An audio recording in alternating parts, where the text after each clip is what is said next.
Goela Marques, foi desafio corrido a sexta Conferência Nacional, que já foi instituída, e o governo, pelo jeito, não queria que nós trabalhássemos aquilo que mais nos interessa, que é a política.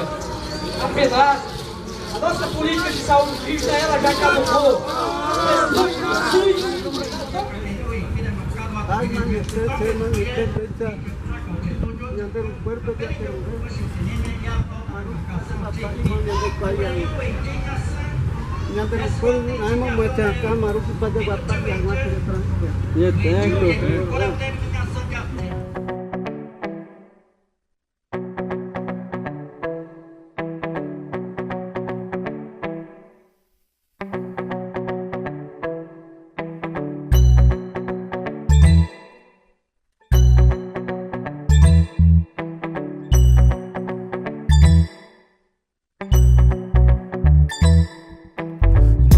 Cavalos é terra Guarani, os povos originais nativos daqui.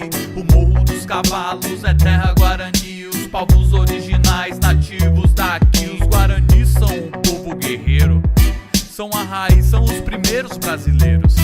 Os Guaranis são um povo guerreiro, são a raiz, são os primeiros brasileiros.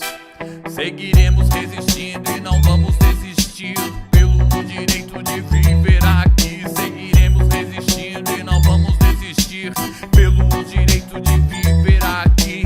O Morro dos Cavalos é terra Guarani. O Morro dos Cavalos é terra Guarani, os povos originais nativos daqui. Os Guaranis são um povo guerreiro, são a raiz, são os primeiros brasileiros. Seguiremos resistindo e não vamos desistir pelo direito de viver aqui.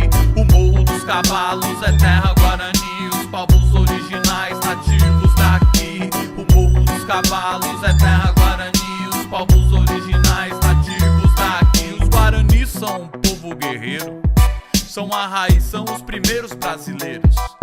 Seguiremos resistindo e não vamos desistir pelo direito de viver aqui. Homologação já!